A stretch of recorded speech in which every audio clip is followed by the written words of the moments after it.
always a lot of pressure to be the first speaker. So I guess my goal is not to put everyone to sleep, after my talk.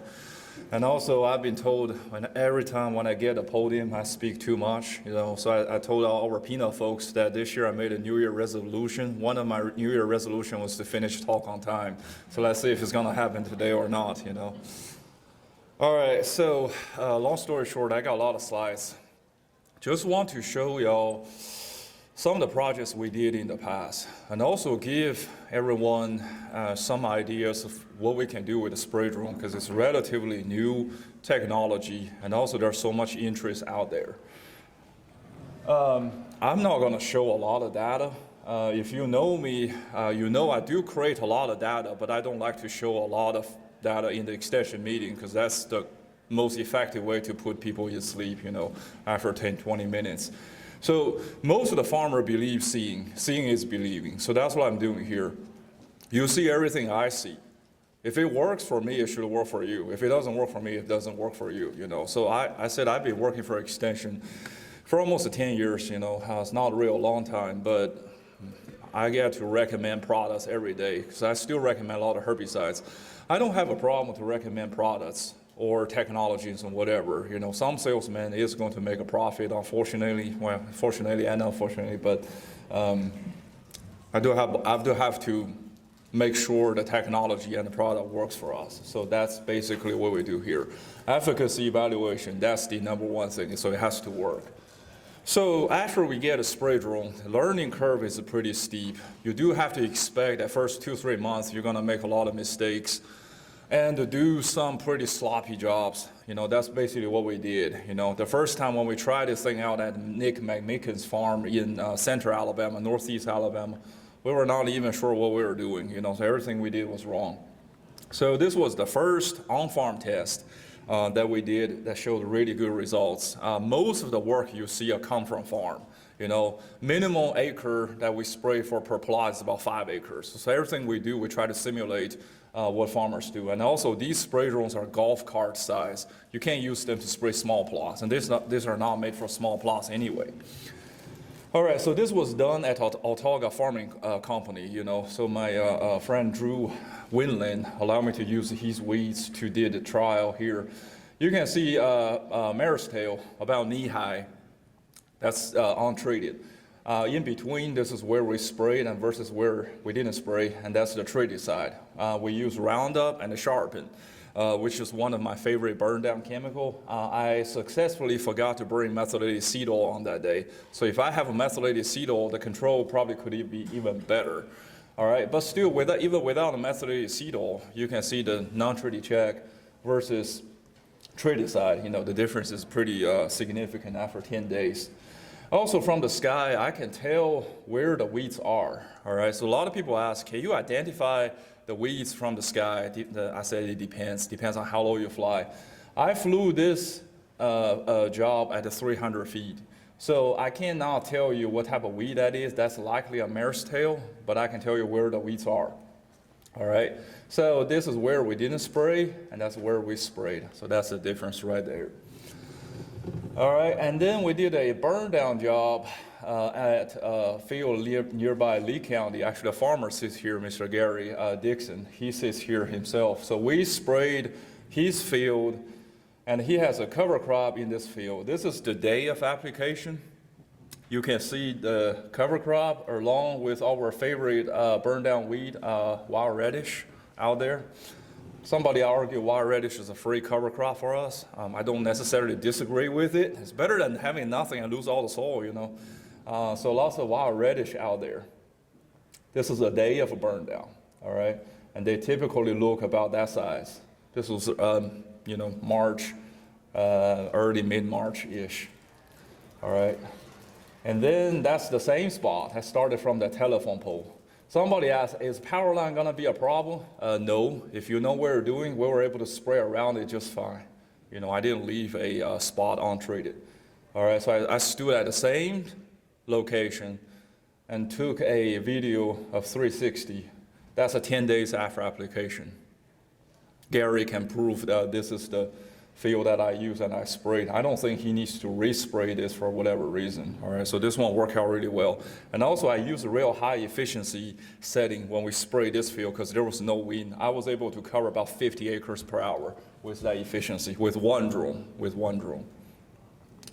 All right, so some other picture. So I got to on this side of the telephone pole. You can see I covered this obstacle area fairly well, and I was able to spray really close to the trees with proper mapping. You know, these are some of other Gary's field that I spray because he's real close to us and also support everything we do. You know, so we appreciate for everything he helped us with. So other fields that he has, we sprayed real close to the field edge, particularly this line. You can see it's like a knife cut clean line right next to the tree line. I can't fly into the trees, but I can fly pretty close to the trees. So the beauty is how close is too close. Then come, you know, if you want to know, come talk to me after the meeting. I'll tell you how close is too close. All right, I got a lot of friends, former friends, and then I posted my requests on Facebook all the time. So last fall I said, hey, if you have morning glory on corn, let me know. I'd like to spray a few. One of my good friend, Mr. Tim Tarker from Monroe County said, hey Doc, I got some morning glory on corn. And by the time I got to that field, and that's the some morning glory on corn, I have to spray, right? So we spray this one. Best chemical is Roundup and AIM, or Liberty by itself. You know, this is before application. To show you I didn't make up the story, I put this video here. So I was using T30. Simmer also has this drone now. It has 16 flat fan hydraulic nozzles. Every time you spray, you see this rooster tail behind it. You know, that means good coverage. You know, your atomization is pretty good. You're breaking up the droplets into small, fine particles. I'm spraying 2 gallons per acre here. All right, that's that same spot where I took the pictures. You can see the propeller downdraft is pushing everything down. You know, that's why we can use 2-3 GPA to get fairly good coverage and efficacy. Efficacy is what we want. Getting coverage but no efficacy is no good at the end. All right, that usually means good efficacy. You see a little bit swirl. The trade-off is these things are aerial drift. They can move with the wind fairly easily. All right, so you do have to manage your drift. 10 days after, that same spot. All right, you don't have no problem picking that corn anymore. And also look at that cutoff line right there, where I didn't spray versus where I sprayed. I don't have to explain this. EPA already saw the picture multiple times. I said, we can manage the drift. The operator just have to know what they're doing. You know, I showed this to EPA multiple times in the in-person meeting. All right, grasshopper control on soybean. This picture came from Arkansas. This side was sprayed with Mastone Max, and this side didn't get sprayed nothing. That's a free non-treaty check because it's neighbor's crop. All right, so difference was pretty obvious. Cotton defoliation is a big thing for us. And I understand this is a peanut meeting, but you're not going to use the spray drone just to spray peanuts. It's going to be everything. When we pick cotton, and also when we spray cotton defoliant, there's a lot of physical damage, right? So this grower hired an airplane to do it. He hires an airplane to do it, 3 GPA. I sprayed the exact same chemical as well with 2 GPA. The issue with plane is if you got obstacles like telephone poles or close to somebody's house, you know, that this side, you know, the picture on the left shows the cotton right next to grower's house. Airplane cannot spray those areas. The drone can get closer to it, you know, because I fly a lot slower. I sprayed 2 GPA with a T30 with a proper setting and using the same chemical, same rate, so the efficacy was comparable, all right? And also for spot spraying weeds, you know, I did this at Mr. Tom Adams' field. So I paid attention to this field for several years. I know most of the pigweed grow along the highway. He already got most of the pigweed under control that year. He just, you know, got a few escapes over here. Rest of the field, this is a 100-acre field or something like that. Most of the field was clean. So somebody asked me, can you do precision spot spraying?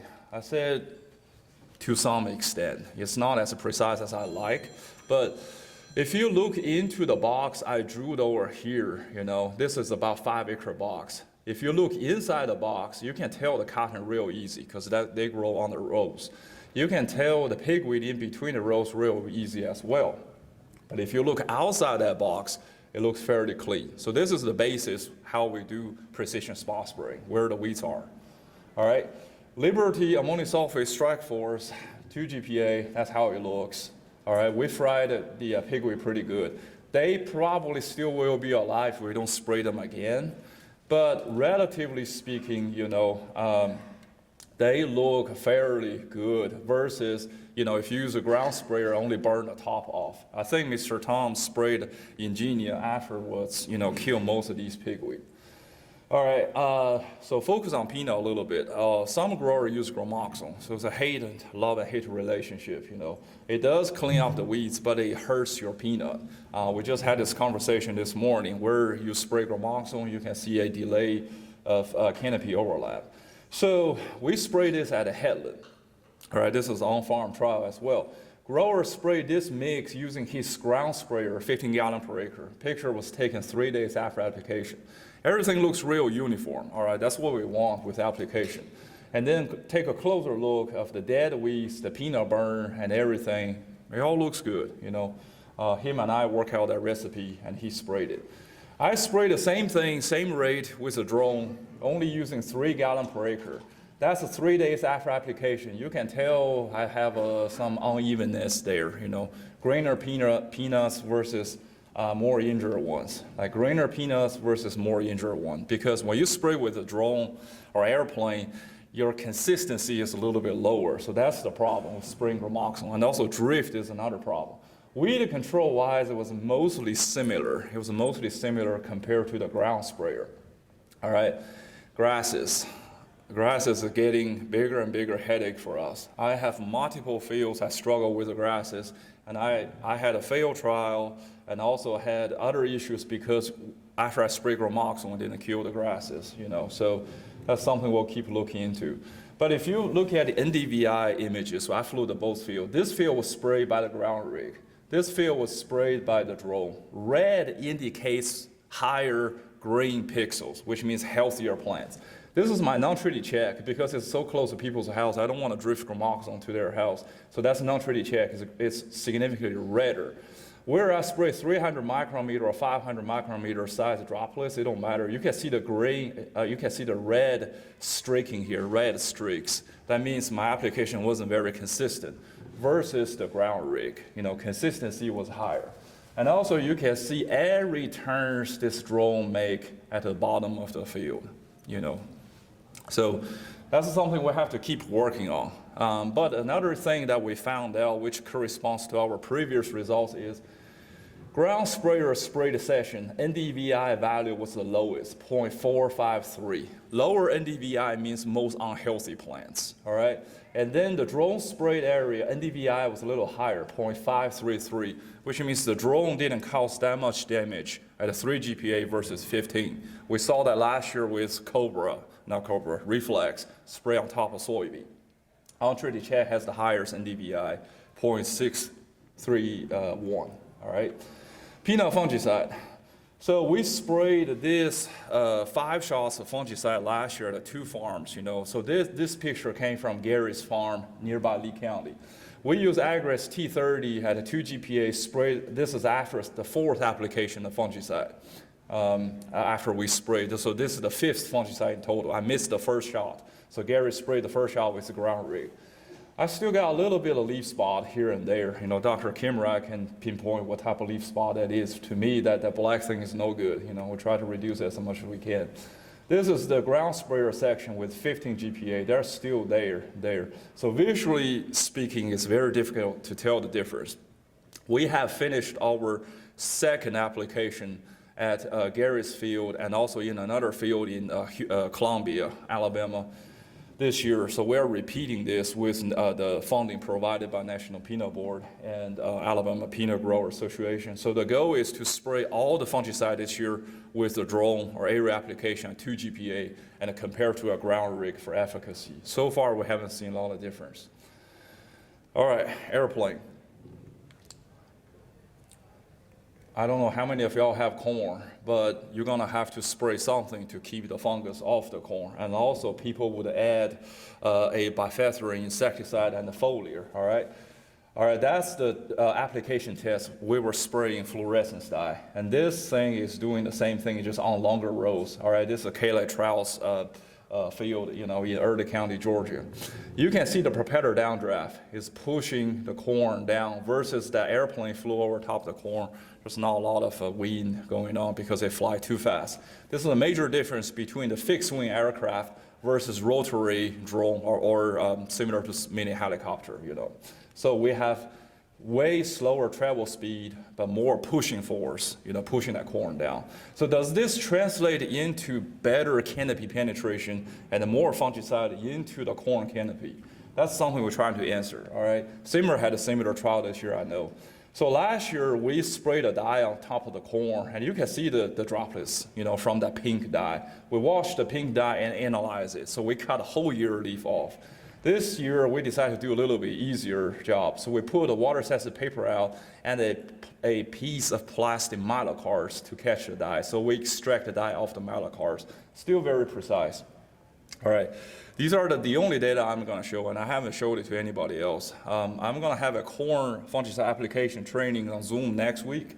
So far, I have people from over 25 states register, and a few from outside the country, Canada, Australia, and European Union as well.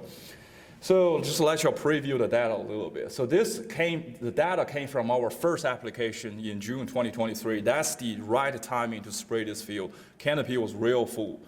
What you're looking at is the dye concentration in terms of nanogram per square centimeter on the year leaf. We need to protect the year leaf, all right? So you can see the T40 drone versus T30 versus airplanes. Statistically, no difference. T40, T30 airplane had a second location, Blakely location. Statistically, no different. We saw a little bit numerically higher value with the airplane. So when the canopy was real full, this plane did a good job. This is a commercial crop duster. All right, I paid him to do the job. So results was similar compared to the drone. 2-3 weeks later, when we tried this again in July, that's when we hit this really high heat. The canopy started to die down a little bit. It started to open up the gap versus the first application. Results turned to be very interesting. So we still use the rotary atomizer, the T40 drone, to spray it. We tried no DRA, just water, straight water, and then with a little bit DRA, drift reducing agent to increase deposition, versus 2 other airplanes. All these are commercial spraying planes. I hired this one from Donaldsonville. You can see at the Columbia side or at the Blakely side, that's what 2 color means, all right? We're seeing lower deposition on the year leaf versus the drone, all right? I believe that little bit gap, in the corn canopy made a difference there. The propeller downdraft showed a more significant effect on the deposition, on the penetration of the dye versus airplane in that case. Also, the water-sensitive paper percentage coverage showed us even more significant response, particularly at the Blakely side. These are very, statistically different. It means they are very different. All right, and it's mostly true for here as well in Columbia side. All right, that's everything I'm going to show there. I know I don't have a lot of time left. I want to stay on the schedule. This is something people have been asking for a while. Can you do variable rate prescription and apply variable rate with your drone? The answer is yes. Simmer can tell you it's possible with a ground rig as well. We just haven't tried ground rig yet. All right, again, my friend Drew Winland's crop in Otaugaville. Big cotton looks that big. Same controller, that's how little cotton looks. I found a few about this big just emerge. Why? Because the soil type change. This is real sandy spot, all right? So the crop is very small.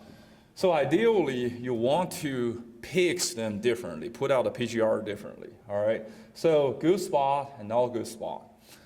So what we did is we used multispectral drone to make a prescription. We flew the whole field. You can see the not so good spot over there.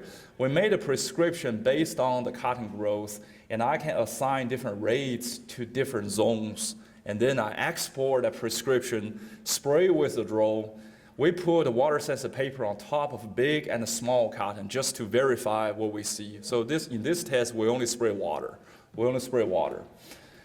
Look at the left column. We spray 2.5 GPA with water. And these right columns, we spray 1.7 GPA. So these right column, the water-sensitive paper in the right column was placed on smaller cotton. So the water-sensitive paper in the left column was placed on bigger cotton. 2.5 versus 1.7. What we measured is 1.94% coverage with 2.5 GPA versus 1.3% coverage with 1.7 GPA. If you calculate this ratio, it's almost exactly the same. That's the way we want. So the technology works. We're currently trying, or we finished 3 applications of PICS at that field. So the goal is to uniform my cotton as best as we can. We also flipped the prescription. In our last application was sprayed yesterday. We sprayed all these pore area, the sandy pore area, with extra shot of foliar fertilizer, or foliar feed. We only sprayed the pore area and didn't spray the good area. Hopefully it's gonna show up, and help the cotton catch up. All right, almost the last thing I'll show, precision spot spray. So peanut grower funded this project. So they asked me, can you spray the weeds in the field and don't spray the whole field? For example, this section may be 12 acres. I only spray about 4 acres and hit 95% of the weeds, which translates into 60% cost saving of your herbicide. Basically, redneck version of See & Spray. If y'all look at a See & Spray's price tag, it's pretty expensive. All right, so this thing costs 35 grand. That thing is 20 times more. So, all right, so does it work? I don't know yet. I got to go back to Gary's field and check on it. We sprayed this past Monday, but like I said, it's all about what you see. Look at how that drone spray. It's spraying the edges, it cut off, completely off. And just wait, it's go back on again. So that's what we're trying to do. So basically your drone still fly on AB lines just like tractor, but that spray system is automatically kick on and off, and also do different volumes. That's what we do. I need to fine-tune the parameter a little bit. It's flying too fast. I made it flying too fast. When you do spot spraying, you have to let it go slower to get you the precision. All right, so that's how it looks on the controller. All right, I made a prescription by hand, so it didn't take me too long. 40 acres, about 10 minutes. And then when it gets to those green spots, it starts to spray. So you can tell from the flow rate. Flow rate changes, flow rate changes. Now it's 0, now it's go back up again, go into that green spot. You see the flow rate goes higher. So that's how it looks like from the remote controller. Sorry for my shadow, but the glass glares really bad. This is probably the cool thing out there. So it's the same peanut field. You can see the sickle pod and the grass is out there. All right, we're doing spot spray. So pay attention to this flow rate. That's what it matters. I'm doing precision spot spraying, so it has to be able to turn it off all the time. This is a first-person view. So basically, if you sit on the drone, that's what you see. See, now it start to go to 2.36 gallon per minute. It's still spraying. All right, it passed that patch of weed, now it's 0. It's gonna stay 0 for a little bit until it hits the next patches. So you don't have to do anything by hand. Everything is controlled by the GPS, the RTK, and the software. It's gonna turn on real quick. I see a few weeds out there. Now it's on. All right. Is it detecting that on the go, or is that something you've got to fly? Sorry, say it again, Brendan. Is it detecting it on the go, or is that something you've got to map out ahead of time? You do need to map out ahead of time. Yeah. If you don't map out, they can do our AB line, cover the whole field, but they can't do precision spot spraying. Yeah. All right. So that's how it looks. And also, one of my growers challenged me, can you fly underneath a power tower with 4 guy wire? So I said, okay, I'll give it a try. So this was a power tower, a real big one, high voltage, anchor, and I flew underneath it. So we didn't crash the drone. If you crash it, it's not too difficult to fix it. It doesn't like it, it's doing the wobbling, that means it sensed the obstacle. But we didn't spray anything that day, but you were able to get really close obstacle. Again, remember how close is too close, You have to be able to know. That's what experience come into play. All right, so that's what we did. And also manage your drift. This thing does drift quite a bit. You see where I flew 10 feet higher using smaller droplets, 300 micron versus 200. It drifted quite a bit versus that one. That's how it shows up on DVI. That's all drift, physical drift. If you fly a little lower, use a bigger droplets, it still drifts, but it's more controllable. All right, so that's the point there. And also tank incompatibility at 2.3 GPS real bad. That's Roundup 240. don't do this. I dug this thing out by hand, and I clogged my flow meter and pump as well. Last thing, you're gonna be fixing this all the time. These are all the damage picture I took in the last 3 weeks. So me and my students were doing lots of repairing that type of job because of damage, you know. It looks bad, right? But only took my kids half morning to fix it. So if you crash it, that's not the end of the world, you know, if the damage is on the drone. But hopefully you don't crash onto the highway traffic and kill someone, you know. That's a liability issue. Just damaging the drone is not a big deal.